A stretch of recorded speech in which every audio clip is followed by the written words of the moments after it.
La domination autrefois discutable de la Chine sur la scène mondiale vacille.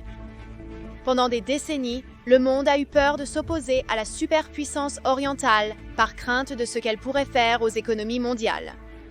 Mais Donald Trump vient de le faire et les résultats sont stupéfiants. La Chine est laissée de côté après que des nations à travers le globe ont choisi de négocier avec les États-Unis plutôt que de se tenir aux côtés de la Chine. Et sans le soutien du monde, la Chine pourrait très bien entrer dans une nouvelle ère de lutte économique. Je crois que la Chine sera très bientôt contrainte de venir à la table des négociations pour la simple raison que l'économie de la Chine dépend entièrement de ses exportations vers les États-Unis et l'Occident. La campagne de pression de Trump porte ses fruits. La Chine est en panique et maintenant ils ont un problème encore plus grand. Le monde vient d'abandonner le Parti communiste chinois alors que les États-Unis imposent des tarifs douaniers sur les marchandises chinoises.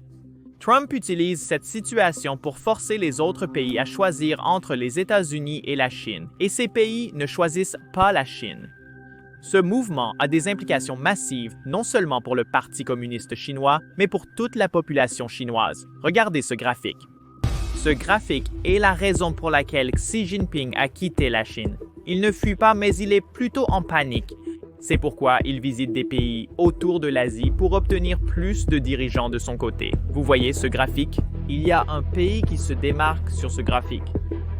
Et ce pays est le pays dont la Chine dépend pour maintenir son économie en marche.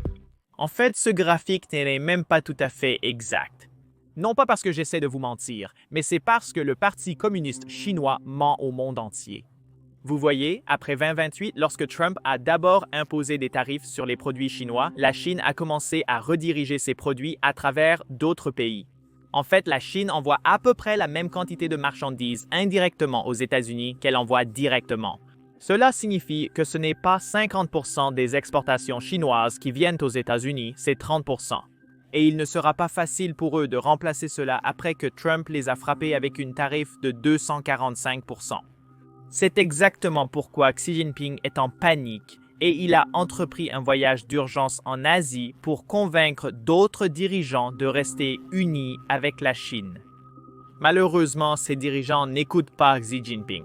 Voici plus de détails sur le dilemme auquel il est confronté. Xi Jinping est parfaitement capable de précipiter la Chine dans le précipice. Et donc, oui, il dit qu'il ne se laissera pas intimider, il dit qu'il ne nous parlera pas jusqu'à ce que nous venions le supplier. Donc, je ne sais pas. Mais ce ne sera pas une bonne histoire pour la Chine, car n'oubliez pas, notre économie est beaucoup plus grande que la leur, même avec leur rapport sur le produit intérieur brut gonflé. Leur économie est moins des 2/3 de la taille de la nôtre. L'année dernière, la Chine a enregistré un énorme excédent commercial de marchandises contre nous, 295,4 milliards de dollars, ce qui était 5,8% plus grand que l'excédent commercial de marchandises en 2023. Les États-Unis ont beaucoup à perdre. Ils peuvent répliquer comme ils l'ont fait avec l'interdiction d'exportation de terres rares. Ils ont tenté cela contre le Japon en 2010 sans succès. La Chine s'est effondrée rapidement. Ils peuvent informer Boeing que nous refusons les livraisons d'avions. Mais si le président Trump dit s'il interdit à Boeing de vendre des avions et des pièces de rechange, il y aura beaucoup d'avions en Chine qui ne voleront pas. Donc vous savez, nous avons le pouvoir. La seule façon pour la Chine de gagner cette guerre commerciale est si elle obtient que Trump se rende préventivement.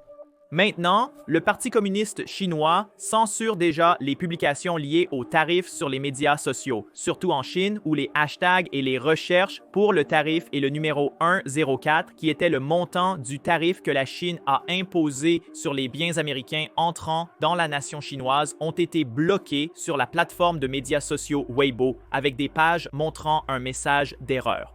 Cela montre simplement jusqu'où le Parti communiste chinois ira pour censurer toute critique du gouvernement communiste.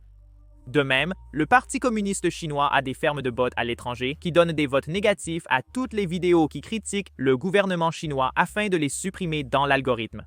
Donc, si vous pouvez me rendre un petit service rapide et cliquer sur le bouton « J'aime » et s'abonner ci-dessous, cela nous aide vraiment énormément à contrer les bots du Parti communiste chinois. Le plus drôle dans le fait que Xi annule toutes les livraisons de Boeing à la Chine, c'est qu'il voyage lui-même dans un Boeing 747. Vous voyez, le Air Force One chinois, l'avion présidentiel chinois, est fabriqué par Boeing, pas une entreprise chinoise. Je suppose que c'est parce qu'elle pense que Boeing est plus sûr que ce qu'ils ont là-bas en Chine. Mais maintenant, il dit aux compagnies aériennes en Chine qu'elles ne peuvent pas acheter le même avion Boeing que Xi lui-même utilise pour voyager à travers le monde. Vous voyez, dès que les tarifs de Trump ont été annoncés, le monde entier a un peu paniqué. À juste titre, ce sont les chiffres de tarifs les plus élevés que nous ayons vus depuis les années 30. Et nous savons tous ce qui s'est passé en 1929.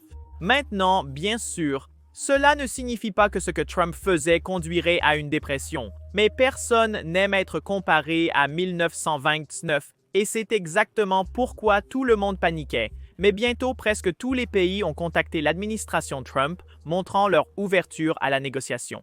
Tous les pays, sauf un maintenant, je vais vous laisser deviner quel était ce pays, mais comme tous les pays ont demandé des négociations, Trump a mis une pause de 90 jours sur les tarifs réciproques et a abaissé le tarif de tout le monde à 10% sauf ce pays. Comme beaucoup d'entre vous le savent peut-être déjà, ce pays était la Chine. Ici, Trump explique lui-même pourquoi il a fait cela. Sautant un peu hors des clous, il devenait nerveux, vous savez, un peu nerveux, un peu effrayé, contrairement à ses champions, parce que nous avons un gros travail à faire. Je suis le seul président à avoir agi ainsi. Je connais les présidents, ils n'auraient pas pris la même décision. Et il fallait le faire. Ce qui nous arrivait sur le commerce, non seulement avec, vous savez, si vous y regardez, non seulement avec la Chine, mais la Chine était de loin le plus grand abuseur de l'histoire et d'autres aussi. Mais quelqu'un devait le faire. Il devait être arrêté parce que ce n'était pas durable.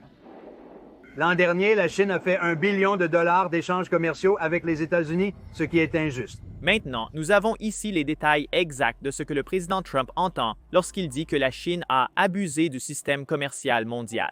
Maintenant, nous avons ici un rapport du comité de sélection sur le Parti communiste chinois. Il s'agit d'un comité parlementaire bipartisan qui enquête sur le Parti communiste chinois et voici ce qu'ils ont à dire. Le Parti communiste chinois mène une guerre économique depuis des années et nous devons riposter. Les États-Unis subissent d'énormes pertes économiques en raison des actions du Parti communiste chinois. On estime que 600 milliards de dollars sont perdus chaque année à cause du vol de propriété intellectuelle chinois. Maintenant, nous allons entrer dans les détails exacts de ce que cela signifie, car c'est vraiment une affaire importante. Et la Chine a abusé de cela pour voler les entreprises américaines, les fondateurs américains et les citoyens américains. Mais pour continuer sur ce fil, l'énorme excédent commercial de la Chine n'est pas un accident. Ils sont le résultat de décennies de tricherie. Le Parti communiste chinois a truqué le système, manipulé les marchés, vidé les usines américaines et volé près de 2,5 millions d'emplois américains. C'est une guerre contre les travailleurs américains et nous l'avons laissé se poursuivre trop longtemps. Les changements soudains de politique du Parti communiste chinois, comme celui dans le secteur de l'éducation privée en juillet 2021, ont effacé des milliards de valeurs de marché, causé des pertes significatives pour les investisseurs américains, impacté les comptes de retraite et démontré le risque réglementaire sévère. Les règles imprévisibles de la Chine créent une instabilité financière mondiale qui peut augmenter les coûts pour les Américains. Les récents tarifs du président des États-Unis et de la Maison-Blanche sont une première étape nécessaire, mais pas la dernière. Le Parti communiste chinois mène une campagne contre l'Amérique qui va bien au-delà du commerce. Pour protéger notre économie et notre sécurité nationale, nous devons adopter une stratégie à la hauteur de la menace. L'argument de la Chine ici est simple. La Chine veut faire valoir au monde que la sécurité nationale et le commerce sont deux choses différentes. Ils ne devraient pas être vus comme interconnectés. Mais en réalité, c'est faux. Même le Parti communiste chinois le sait. C'est pourquoi le gouvernement chinois interdit aux entreprises étrangères d'accéder au marché chinois. Ils interdisent aussi de nombreuses entreprises étrangères pour des motifs de sécurité nationale. Mais pour une raison quelconque, le Parti communiste chinois veut maintenant débattre avec le monde en disant que la sécurité nationale et le commerce ne sont pas interconnectés. Et en plus de cela, la définition du commerce par la Chine est très différente de celle du monde. Les entreprises chinoises volent simplement d'autres entreprises d'autres pays au nom du commerce. Puis, elles volent les clients en volant l'IP, en volant le produit. Voici plus de détails sur cette arnaque spécifique que la Chine a menée pendant près de 2 décennies. Ce qui se passe, c'est qu'aussitôt qu'un produit comme celui-ci atteint un taux de 5 millions sur le marché domestique américain, donc c'est un gagnant avéré. Vous savez que c'est un gagnant, il est copié en Chine. Et disons que je vous donne juste des chiffres. Disons que vous dépensez 100 millions de dollars pour développer le produit. En tant qu'entrepreneur aux États-Unis, vous avez levé des fonds et travaillé très dur, 8 jours sur 7 en R&D. Maintenant, vous avez réussi. Ce produit est un succès car il s'est vendu à environ 5 millions d'exemplaires, le seuil habituel pour parler de réussite. Boum! Il se fait copier en Chine, vous le trouvez sur Alibaba avec une réduction de 30 à 40 %. Le produit est également vendu en détail sur Amazon, parfois sous le même nom, par des détaillants américains aux États-Unis. C'est une petite entreprise qui démarre. Les Chinois ont copié et volé la propriété intellectuelle sans se soucier. Impossible d'aller en justice. Vous pouvez aller à l'Organisation mondiale du commerce, à laquelle ils ont adhéré en 2000, et il y a des règles à ce sujet, mais ils les ignorent toutes. Ils n'ont jamais respecté, pas une seule fois. Il existe des milliers de plaintes à l'Organisation mondiale du commerce, et je pourrais encore énumérer de nombreuses autres raisons à cela. Et enfin, je suis énervé. Je suis vraiment énervé. On ne peut pas continuer à tricher et voler sans conséquence. Ils n'ont jamais eu à en subir lorsqu'ils agissent ainsi. C'est exactement ce que la commission parlementaire voulait dire quand elle dit que la Chine vole 600 milliards de dollars par an rien qu'en vol de propriété intellectuelle. Ils volent littéralement des produits américains qui sont brevetés. Vous et moi qui vivons ici, nous ne pouvons pas simplement copier un produit qui a du succès en Amérique parce que nous serons poursuivis en justice et nous perdrons plus que ce que nous gagnerions à vendre un produit volé, mais ce n'est pas le cas pour les entreprises chinoises. Ils volent des entreprises américaines, ils volent des fondateurs américains, ils copient le même produit puis ils le vendent en Amérique et si vous allez poursuivre ces entreprises en Chine, eh bien devinez quoi, vous ne pouvez pas vraiment poursuivre les entreprises chinoises parce qu'elles sont détenues par l'État. Vous ne pouvez pas vraiment poursuivre le gouvernement chinois en Chine, il dirige le pays. Vous ne pouvez même pas vous rendre à l'Organisation mondiale du commerce. Organisation mondiale du commerce, car devinez quoi? Vous n'êtes qu'une personne parmi tant d'autres qui se plaignent contre la Chine. En fait, rien que l'année dernière, l'Organisation mondiale du commerce a reçu environ 400 plaintes de différents pays, pas de personnes de différents pays. Et devinez combien de ces plaintes étaient uniquement contre la Chine? 198. Près de la moitié des plaintes que l'Organisation mondiale du commerce a reçues l'année dernière étaient dirigées contre un seul pays, la Chine. Et ce n'est pas seulement l'Occident qui se plaint des pratiques commerciales chinoises. 117 plaintes sur 198 provenaient du Sud global. Donc, le groupe de pays qui sont supposément amis de la Chine, mais les mêmes pays qui contractent des prêts chinois se plaignent également que la Chine les arnaque dans le commerce et que la Chine se bat de manière déloyale. Maintenant, pour le Parti communiste chinois, le karma arrive maintenant. Le Parti communiste chinois voulait que le reste du monde présente un front uni contre les États-Unis lorsque les tarifs ont été annoncés. Mais devinez quoi? Chaque pays a appelé à négocier. Et maintenant, la Chine est laissée seule et Xi Jinping sait qu'il ne peut pas gagner ce combat seul. Et nous pouvons voir la preuve de cela à partir des actions que le Parti communiste chinois a menées depuis l'annonce de la guerre commerciale. Et nous pouvons voir la preuve de cela à partir des actions que le Parti communiste chinois a menées depuis l'annonce de la guerre commerciale. Lorsque les tarifs ont été annoncés initialement, une nouvelle choquante est arrivée de Chine. Et la nouvelle était que la Chine, le Japon et la Corée du Sud répondraient conjointement aux tarifs américains. Bien sûr, beaucoup ont surréagi à la première lecture de ce rapport. En somme, le Japon et la Corée du Sud sont des alliés très proches des États-Unis. En fait, nous avons des bases majeures au Japon et en Corée du Sud pour les protéger contre l'armée chinoise. Ils s'associent maintenant avec la Chine, ce qui est surprenant. Mais il faut vérifier la source de cette information. C'est les médias d'État chinois, les mêmes médias qui sont contrôlés par le Parti communiste chinois. Ils tirent principalement leurs arguments directement de Xi Jinping. Ce rapport n'était qu'un mensonge, rapidement réfuté. Juste quelques heures après la publication de ce rapport, Tokyo et Séoul l'ont démenti. En fait, Tokyo est allé jusqu'à dire qu'aucune discussion de ce genre n'a jamais eu lieu. Et Séoul a déclaré que la Chine avait quelque peu exagéré ce dont ils avaient parlé.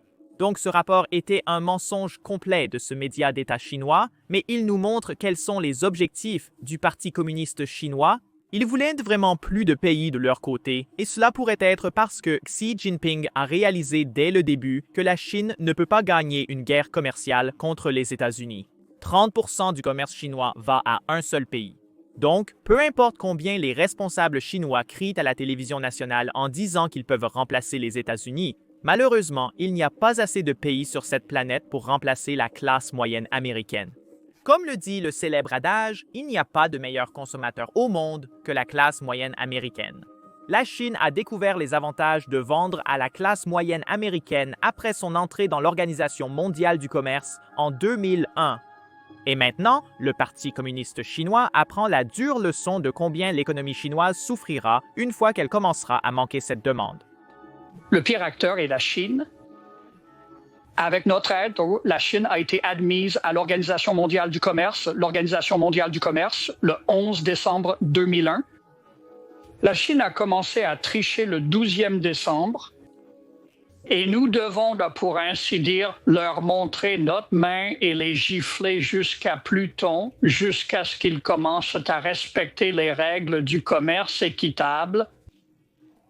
Ce ne sera pas facile, mais la Chine n'aura finalement pas le choix.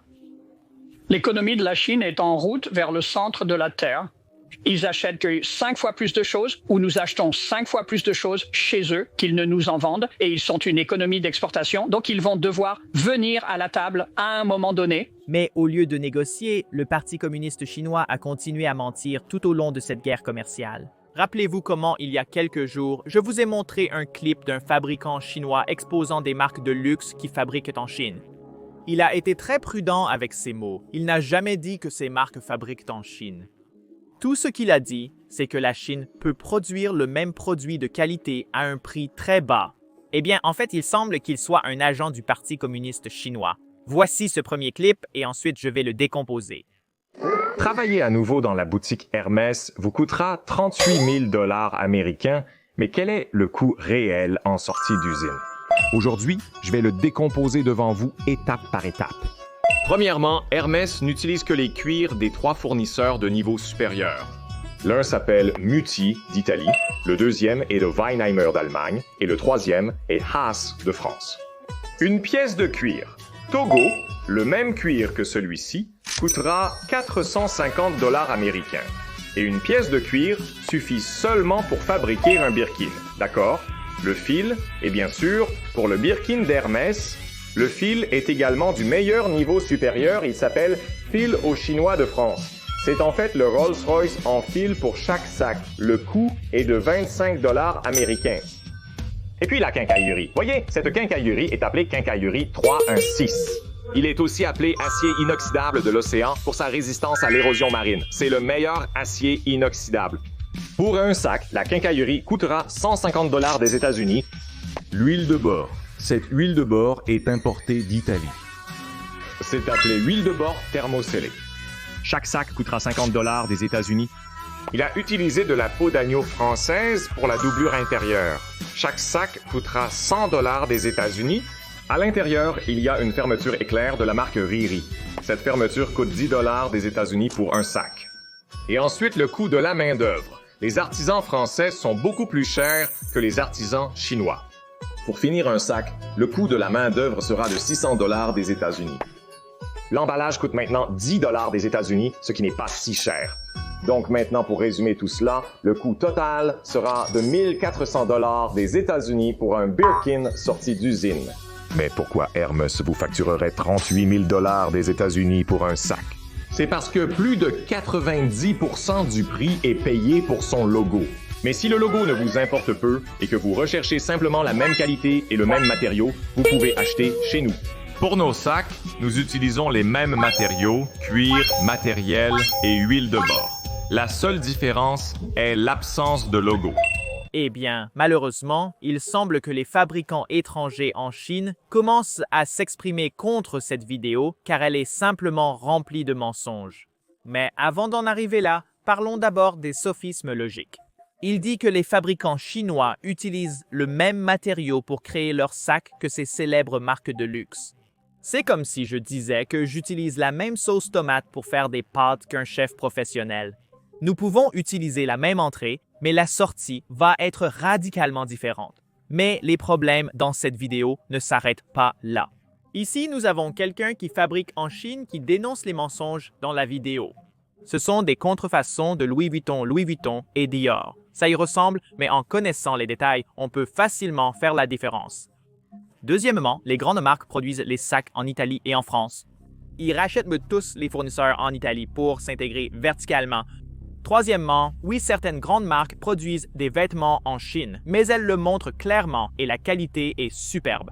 Quatrièmement, oui, il y a eu des cas où ils ont utilisé des sous-traitants chinois en Italie pour fabriquer certains composants. Certains sont illégaux et ont été signalés.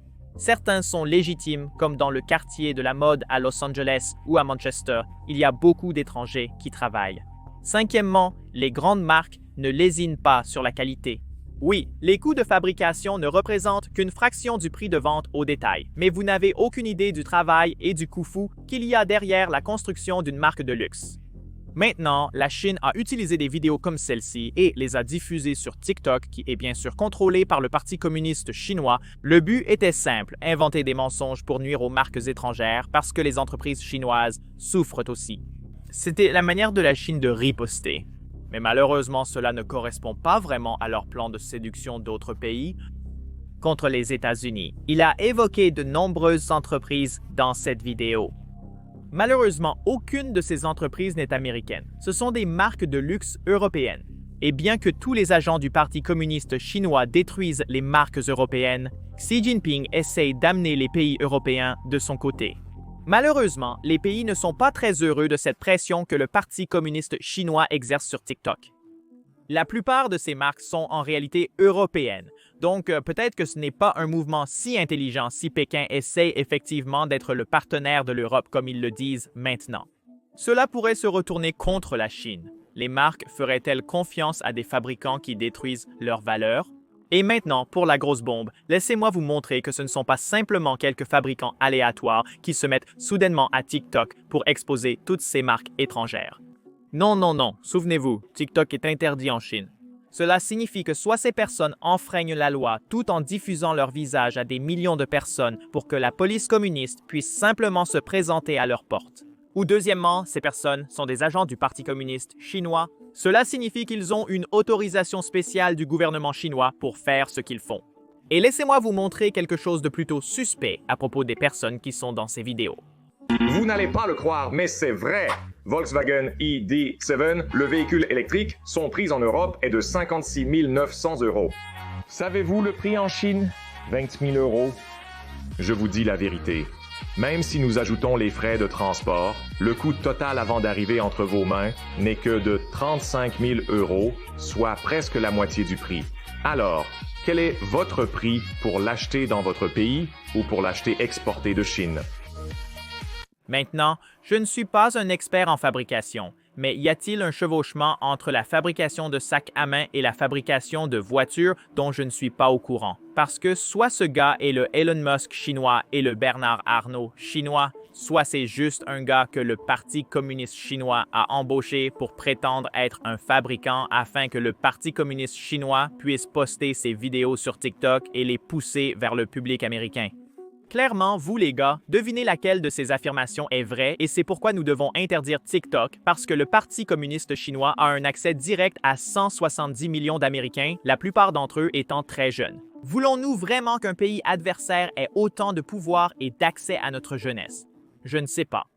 YouTube se développe si rapidement qu'il vient de dépasser Netflix pour devenir l'application la plus populaire à la télévision. C'est juste à la télé d'ailleurs. Si vous combinez la télévision, les téléphones, les ordinateurs, les tablettes, les gens passent un temps fou à regarder YouTube. C'est exactement pourquoi YouTube paye les créateurs 45 000 $ par minute. C'est 64 millions de dollars chaque jour. Donc, si vous avez déjà pensé à créer une chaîne YouTube pour vous-même, c'est le moment parfait. Et si vous cherchez à apprendre comment les gens grandissent sur YouTube en 2025, comme ce gars qui a obtenu des millions de vues en quelques mois seulement après avoir commencé une chaîne, alors j'ai une solution pour vous.